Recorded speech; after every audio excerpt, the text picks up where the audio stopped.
The Coronach-22 is a brand new adaptive frame auto rifle that just came into the game with the release of Lightfall.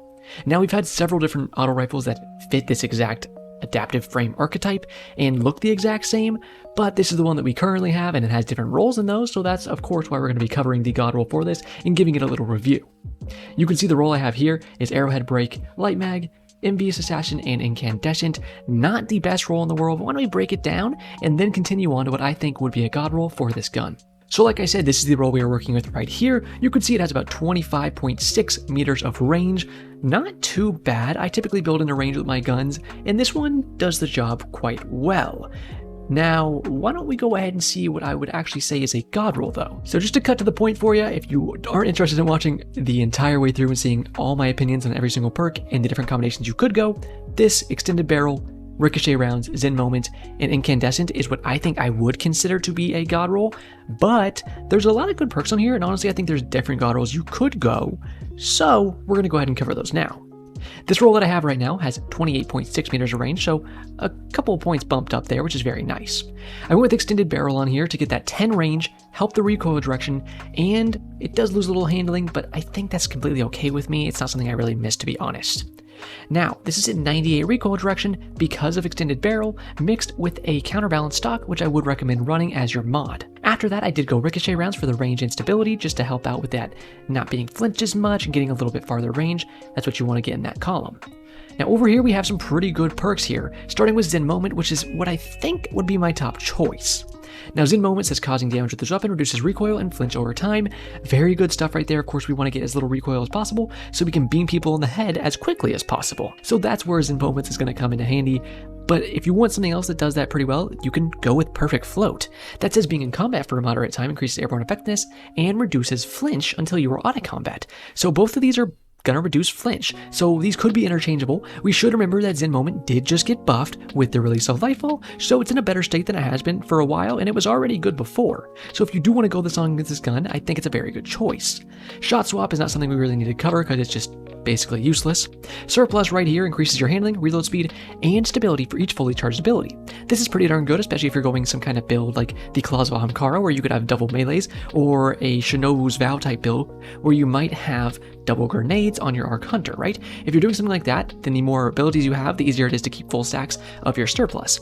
And you can see it goes pretty crazy at the end there. You can get 25 stability, 50 reload speed, and 50 handling with 3 stacks. Now you're usually going to be sitting at least at 1 stack because you usually have like your melee or your class ability up, so you get a 5, 5, and 10 boost there. And if you are at 2, which you'll be at 2 pretty often, then you'll be at a 15, 25, 25. Now I think Surplus is better for certain builds where maybe you are running extra abilities, extra grenades, like you have 2 charges of your grenade, you have 2 charges of your melee, something like that. I think that's where Surplus really shines, but even without a build like that, Surplus can go pretty crazy. I don't think it's as good as Perfect Float or Zen Moment, but it is a super solid perk, and you could definitely swap it out for either of these without missing too much at all. Feeding Frenzy and Envious Assassin here are more so for PvE. Each rapid kill gets you more reload speed, and then this one is just about overflowing your magazine, which could be cool in PvP, but mostly these are going to be PvE rolls, so we don't really need to worry about that right now. In this column, there's some pretty interesting stuff as well. Not as good as this column, but still some nice stuff. So honestly, I think Incandescent is my top pick here. Not because there's not better perks per se, but because I actually quite like Incandescent in PvP. I think it can be quite useful. Something that I like it a lot on is like the Drang, for example. The Drang is great with Incandescent. You go in, you blow someone up, the buddy next to them is going to get scorched too, take a little burning damage, and that can just help you kill the next guy even faster. Since this thing even has some better range, you can take them out from far away, get that burning, and still be in a safe distance to take out the next guy with that extra bit of damage from the scorch. So Incandescent is probably my top choice here, but we'll go over the other ones just in case you would rather pick something else. Cascade Point, final blows or sustained precision hits with another weapon increase this weapon's rate of fire for a short duration. Man, if this perk just let it work on this weapon, instead of having to do this with another weapon, it would be amazing, but since it doesn't work like that, we're not going to pay too much attention to it because it's just really not worth it, to be honest. Target Lock. Now Target Lock can be pretty good, to be honest with you. It says damage increases the longer this weapon remains on target. The damage numbers are only going to bump up by about 2 or 3 per bullet towards the end of you actually shooting at someone. So you'll probably not get too much use out of this, but it can be useful. You do need to have pretty good aim too, because you would need to stay on target on somebody, of course. That's why it's called target lock. So if you can do that, then this can be a useful perk. So if you do roll this and you're like, oh man, target lock, just know it can be useful, but definitely not the go-to in my opinion. Under over is fine, deal bonus damage to targets with overshields, deals a small amount of bonus damage to combatant shields. You can do more damage to Titan shields, I'm pretty sure, and if a Titan's running at you, well, anybody running at you, but especially Titans, because they always have overshields, then, you can deal that extra damage to that. Not that great, but, it can be useful, just, again, not as good as some other stuff in this column. Adrenaline Junkie. This is probably one people are going to go for a lot because it's an on-kill perk, of course. This weapon gains increased damage and handling from final blows with grenades or this weapon. So you get a kill with this or a grenade, mind you, and that's going to get you 6.7% increased damage. But look at the bottom there. A grenade kill grants all 5 stacks. So if you could kill somebody with a grenade, you could get 33% increased damage for 4.5 seconds, which is insane. You could destroy anybody with 33% increased damage on this thing. So Adrenaline Junkie, definitely a good choice, especially if you want to do some kind of a nade build. Imagine if you could get Surplus and Adrenaline Junkie, right? And you could go in if you did some kind of nade build like I was saying earlier, maybe you had double nades, or just a really high discipline. You could almost always have your Surplus at a good ×2, if not a ×3 amount, and then you could get the Adrenaline Junkie charges and just smack someone up with that increased damage. Could be a very good combo right there. Finishing off, we have Adagio. After defeating a target, this weapon fires, charges, or draws more slowly and deals increased damage. This is a pretty good perk, to be honest with you. There's a lot of things like sidearms, such as the empirical evidence, that this perk is quite effective on. Some 180 hand cannons it can actually be pretty good on too. But here, I think it could still do the job quite well. Of course, you need to kill somebody before you get this procced, but once you do, let's look down here and see 30% increased damage on a weapon kill, right? But for 7 seconds. We were talking about our Adrenaline Junkie for 4.5 seconds. Oops, sorry, right there. But let's go back and see this. For 7 entire seconds, you get 30% increased damage, 20% longer firing time, you're going to shoot slower, and 10 extra range. That's actually pretty insane when you start thinking about it.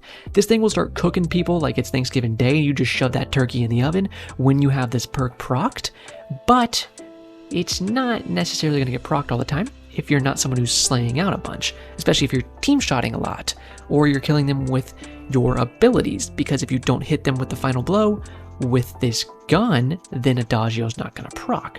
That's the little things you probably do want to remember when you get this perk, if you think you're so excited about it, because you might not always get it procced as much as you might think you will, but again, it is a very good perk, to be honest with you.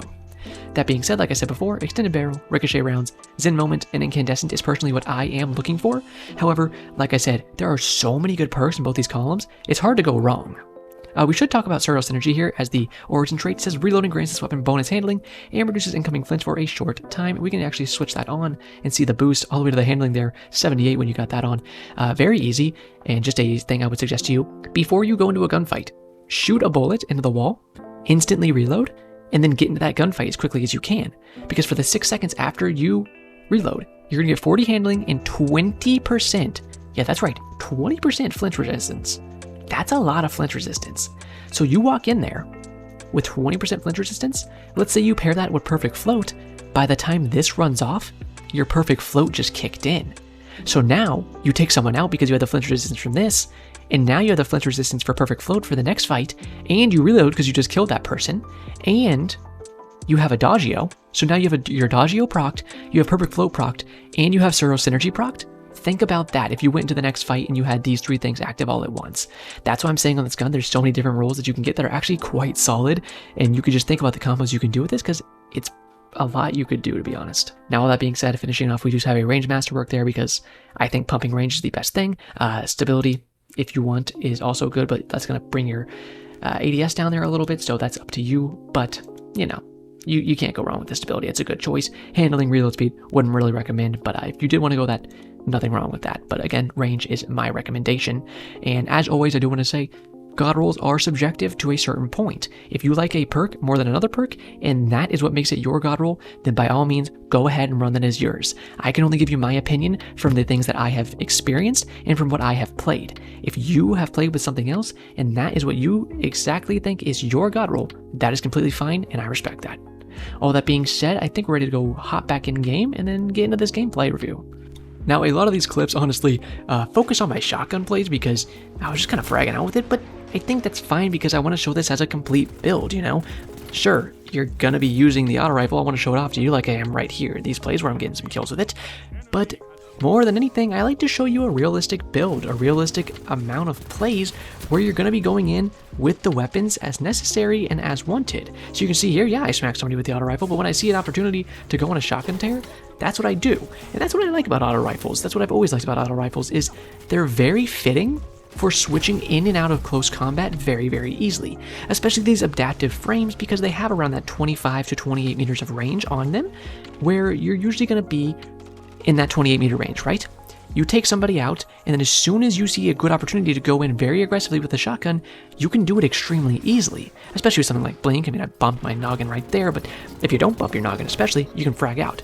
You can see that guy got the Scorch on him from Incandescent. He was even easier to take out, and that's what I'm saying with the Incandescent. That's why I like it so much, because when you do get those times, especially in a 3v3 game mode, such as in Comp or Trials, it can come in handy quite a bit. And that is what makes me such a fan of it. Again, if you do want something like Adrenaline Junkie or Adagio, that's completely understandable, to be fair. They're amazing perks, and honestly, I was quite surprised about how many good perks this thing has on it. It has a few stinkers as well, but you do get this gun just... Oh yeah, thanks Bungie, that's a nice sword slash, by the way. You do get this gun just by, playing Crucible, so it's pretty easy to get it. You'll probably get a bunch of them this season just from playing the game. And that's nice. It's always nice when they give us those kind of guns, and they're actually good. I think like the Riptide came out a few seasons ago. That is the Stasis Fusion Rifle, and I've never been a fan of it. And I got, a billion rolled by this point, but it's not a gun that I ever care when I get, because I don't like it. Now you can see right here on the left side of the screen, I do have Suro Synergy still, and it helps me win that gunfight quite handily. Keeps my Devour proc, lets me go on the next guy. I shoot him a little bit, I blink up just so I can be careful where he is, and he launches himself off the map. Sorry, Milkman, you didn't quite do the best play there in your a few years on Earth. I guess you kind of cut them short as well, but you tried your best, buddy. But yeah, this thing feels pretty dang solid. Like I said, the combination of Suro Synergy and something like Perfect Float could be a really good idea. Suro Synergy and Surplus would be really good, but Suro Synergy and Zen Moment, I think, would be top tier. I unfortunately had Envious Assassin, I believe, on mine. Yeah, not really something that I'm wanting to use, so I really didn't for the most part. I mean, if it ever came in handy, cool, but it was never something that I was going out of my way to actually use, Now here's a good showing of the range of this auto rifle, because you can see I'm going to be hitting around 17 to 18 to the head, 11 to the body on these guys back here in their spawn. So that shows you, yeah, that's farther than around 25-ish meters to where I'm starting to get damage fall off. When you do start getting that damage fall off, it's pretty sharp. You're going to start losing 3 to 6 numbers on your damage really fast there. You can see there, though, hitting around 23 to the head on that guy. Take him out pretty quickly. When you can be in that correct range, you can smoke him pretty good. You see, the problem that adaptive frame auto rifles like this have is that they don't really get to compete with a lot of SMGs, and on top of that, even sidearms nowadays. You kind of have to go in the range of those weapons if you want to compete with them, and a lot of them can outcompete you very easily. Now, the best kind of auto rifles are precision frames, and, they just even beat this, and a lot of things beat precision frame auto rifles. So it's unfortunately just in a spot right now where these adaptive frame auto rifles are just not the best. That doesn't mean they can't work like you've seen here in this gameplay. They can still be very effective, but you're not going to be like grabbing a Wii Ram with this thing because it's just such a good gun. But it is solid, and I would recommend having a good roll of it just for the fact of if they ever buff adaptive frame auto rifles, because they will at some point, because they always buff everything eventually. So when they do, be ready for that. Have a good roll of this gun. And then when they're suddenly really good, you already have the good roll. You already have the god roll.